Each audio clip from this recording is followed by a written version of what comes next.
تجربی channel کے ناظرین، سن 2017 اکتوبر میں USA کی اسٹیٹ ہوائی کی ایک آبزرویٹری ٹیلیسکوپ پر ایک روشن چیز نمودار ہوئی۔ خلا میں 57,000 میل فی گھنٹہ کی رفتار سے سفر کرتے ہوئے یہ اجنبی چیز ویگا کی سمت سے آئی تھی۔ ویگا ایک اجنبی ستارہ ہے جو ہماری زمین سے 237 کھرب کلومیٹر دور ہے۔ اس اجنبی چیز کی ظاہری صورت لمبے سگار کی طرح تھی جو ایک غیر معمولی جہاز جیسے ڈسک کی شکل میں ڈھلا ہوا تھا۔ جب تک یہ اجنبی چیز انسانوں کے مشاہدے میں آئی تب تک یہ ہمارے نظام شمسی میں موجود سورج کے سامنے سے گزر چکی تھی اور اس نے بالوں میں لگانے والے پن کی طرح یو ٹرن لے کر ایک مختلف سمت میں سفر شروع کر دیا تھا۔ دا جرنی چینل کے ناظرین، اس عجیب و غریب خلائی شے کا نام اومواموا رکھا گیا، جس کا ہوائی میں بولی جانے والی زبان میں مطلب ہے دور سے آنے والا پیغام رسا۔ ہوائی یونیورسٹی میں ماہر فلکیات رابرٹ ویرک نے سب سے پہلے اس کا پتہ لگایا تھا اور اس خلائی شے کی رفتار جان کر انہیں فوراً ہی علم ہو گیا تھا یہ شے علم طبیعیات کے لیے ایک نئی چیز ہے۔ یہ کوئی عام دمدار ستارہ یا سیارچہ نہیں تھا بلکہ یہ دور دراز کسی نامعلوم شمسی نظام سے آنے والی کوئی چیز تھی۔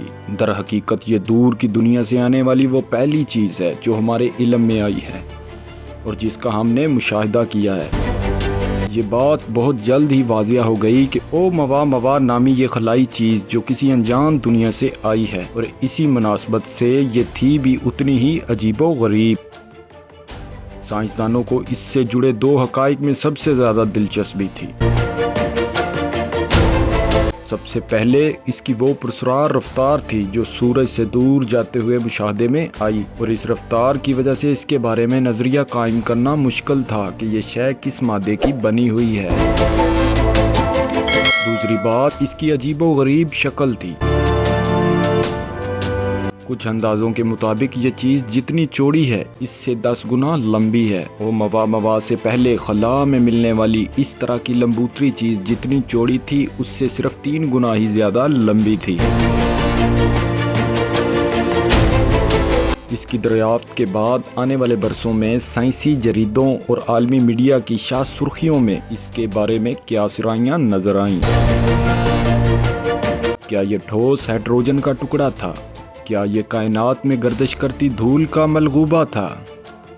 یا جیسا کہ ہارورڈ کے ماہر فلکیات آوی لوئب نے کہا کہ یہ ایک مصنوعی طور پر بنائی ہوئی چیز ہے جسے کائنات کے کسی حصے میں ایک ذہین اجنبی تہذیب نے تیار کیا ہے۔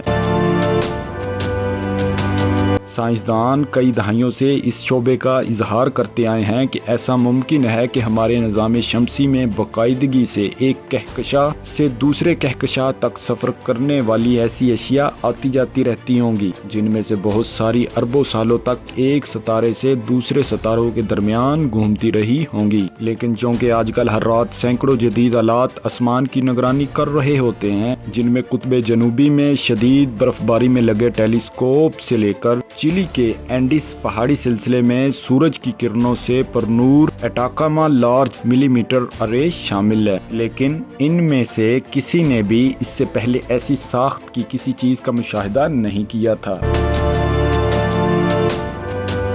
پھر اومواموا کے نمودار ہونے کے کچھ ہی عرصے بعد کچھ ایسا ہوا جو بالکل غیر متوقع تھا۔ انہیں ایک اور ایسی ہی چیز مل گئی۔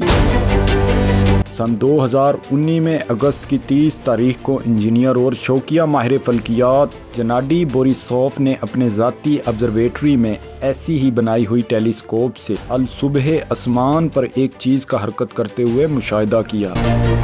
انہیں پہلی ہی نظر میں احساس ہو گیا کہ یہ کوئی خاص چیز ہے۔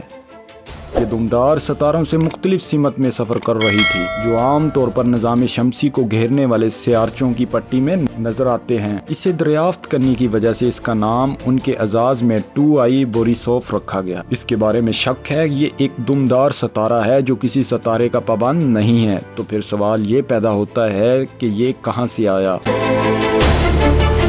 اور یہ ہمیں کسی دوسرے اجنبی شمسی نظام کے بارے میں کیا بتا سکتا ہے۔ اور ہمیں اس کا مشاہدہ کرنے کے اور کتنے مواقع ملنے کی امید کرنی چاہیے، یہ جاننے کے لیے پہلے یہ سمجھنے کی ضرورت ہے کہ یہ اجسام کس چیز سے بنے ہیں۔ اومواموا کی فی الحال ایک دمدار ستارے یا سیارچے کے طور پر قطعی طور پر درجہ بندی نہیں کی گئی ہے، کیونکہ یہ بالکل ہی کچھ اور ہو سکتا ہے، لیکن سائنسدانوں نے ہمیشہ قیاس کیا ہے کہ کہکشاؤں کے درمیان سفر کرنے والی زیادہ تر چیزیں دمدار ستارے ہو سکتے ہیں۔ ہمارے اپنے نظام شمسی کے دور دراز حصوں میں واقع کچھ دمدار ستارے سورج کی کشش ثقل کی گرفت میں آنے سے پہلے ممکن ہے کہ اصل میں مختلف کہکشاؤں کے درمیان سفر کرتے رہے ہوں گے، تاہم زیادہ تر دمدار ستاروں کی دم ہوتی ہے،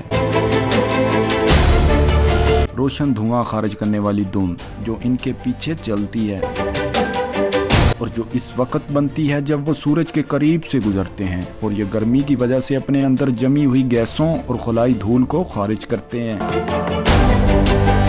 مگر اجنبی خلائی شے اومواموا نے ایسا نہیں کیا، یہ چکرا دینے والی بات تھی، کیونکہ اس کا رستہ اس کو نظام شمسی کی گہرائی میں سورج کی طرف لے گیا اور اس کا سورج سے فاصلہ صرف 0.26 AU تک رہ گیا تھا۔ یہ زمین سے سورج کے فاصلے کا 1/4 بنتا ہے۔ امریکی سائنٹسٹ آوی لوئب کہتے ہیں کہ جب اعداد و شمار سامنے آئے تو انتہائی حیران کن معلومات سامنے آئی۔ انہوں نے مزید بتایا کہ انہوں نے اس وقت کے آس پاس اومواموا کے بارے میں ایک کانفرنس میں شرکت کی، اور جب یہ اختتام پذیر ہوئی تو وہ اپنے ایک ساتھی کے ہمراہ کانفرنس کے کمرے سے نکل آئے۔ ان کے ساتھی نے کئی دہائیوں تک سیارچوں پر کام کیا تھا۔ انہوں نے کہا، یہ بہت عجیب بات ہے، کاش یہ کبھی نہ ہوتا، اس نے لوگوں کو مشکل میں ڈال دیا ہے۔ پہلے سائنسدانوں کا خیال تھا کہ شاید اس کا مطلب یہ ہے کہ اومواموا ایک پتھریلا سیارچہ ہے۔ پھر مزید مشاہدات ہوئے اور پھر ایریزونا اسٹیٹ یونیورسٹی کے ماہر فلکیات اور سیاروں کے سائنسدان ایلن جیکسن نے بتایا کہ انہیں پتہ چلا ہے کہ اس میں سورج سے دور جاتے ہوئے تیزی آئی ہے۔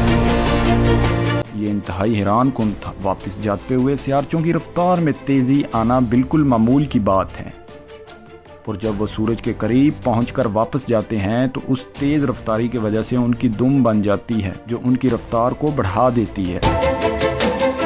اس کے پیچھے سے گیسوں کا خارج ہونا وہی کام کرتا ہے جو راکٹ پر لگا انجن اسے دھکیلنے کے لیے کرتا ہے۔ آوی لوئب کہتے ہیں، اگر اس صورتحال کی کوئی مثال دی جائے تو میرے مطابق یہ وہ بوجھ ہے جس نے اونٹ کی کمر توڑ دی۔ سورج کی کشش ثقل کی طاقت کے علاوہ اسے کوئی اور طاقت دھکا دے کر سورج سے دور لے جا رہی تھی۔ وہ مزید کہتے ہیں، اس دھکے کو سمجھنے کے لیے اس مادے کی مقدار کے 10ویں حصے کو بخارات بن کر اڑ جانے کی ضرورت تھی۔ تاہم یہ خیال یہ تھا کہ شاید یہ چیز ایک ہائیڈروجن سے بنی برف کی چٹان تھی، منجمد ہائیڈروجن کا ایک دیو ہیکل تودا جس کی ایسی دم بن سکتی تھی جو زمین سے نظر نہیں آتی۔ تاہم ہر کوئی اس بات کا قائل نہیں تھا، پہلے تو یہ کہ کسی نے بھی اس سے پہلے خلا میں ہائیڈروجن کی برف نہیں دیکھی تھی۔ آوی لوئب مزید کہتے ہیں کہ ان کے ساتھیوں کا استدلال تھا کہ یہ مادہ اتنی دیر کے لیے اتنا ٹھنڈا نہیں رہ سکتا کہ اومواموا جیسی بڑی چیز تشکیل پائے، اور یہ کہ اس کا نقطہ انجماد جو -295 ڈگری سینٹی گریڈ ہے کائنات کے تحویلی درجہ حرارت سے تھوڑا سا زیادہ ہے۔ بظاہر ایسا لگتا ہے کہ اس کا خلا کے ان حصوں سے جہاں ایسے مادے بنتے ہیں وہاں سے کئی 100 ملین سال کے سفر کے دوران بچ جانا ممکن نہیں تھا۔ تاہم الجھنوں میں یہ خیال ہے کہ اومواموا ایک ذہین اجنبی تہذیب نے بنایا ہے، تھوڑا قابل فہم نظر آنے لگا۔ اب یہی دیکھ لیں کہ سٹی انسٹیٹیوٹ کے سائنسدانوں کو اس بارے میں اتنا تجسس تھا کہ انہوں نے اپنی ٹیلیسکوپ کا رخ اس کی طرف کیا تاکہ پتہ لگا سکیں کہ آیا یہ کوئی ریڈیو سگنل تو نہیں بھیج رہا۔ اگر اسے دوسری دنیا کی مخلوق کی ٹیکنالوجی تصور کیا جائے تو اومواموا کو سورج سے ملنے والا دھکا جس کی کوئی وضاحت نہیں ہے، اس کی سطح سے سورج کی روشنی منعکس ہونے کی وجہ سے ملا تھا۔ اس کی سطح کا پتلا، ہموار اور ایسا ہونا جو روشنی منعکس کرے، بالکل ایسے ہے جیسے کشتی پر لگا بادبان ہوا کی وجہ سے کشتی کو چلائے۔ آوی لوئب کہتے ہیں کہ اتنا چھوٹا ہوتے ہوئے بھی یہ واقعتاً کافی چمکدار ہے، مگر قدرت بادبان نہیں بناتی، لہٰذا اسی وجہ سے مجھے سائنٹیفک امریکن میگزین میں مضمون اور بعد میں ایک سائنٹیفک پیپر میں یہ تجویز پیش کرنے کی طرف رغبت ہوئی کہ اس کا نقطہ آغاز مصنوعی ہو سکتا ہے۔ آوی لوئب نے وضاحت دی کہ خلا میں سفر کرتی ایک اور چیز جسے 2020 SO کا نام دیا گیا ہے، اسے بھی سورج سے اسی طرح کی پرسرار تیز رفتار حاصل ہوئی تھی۔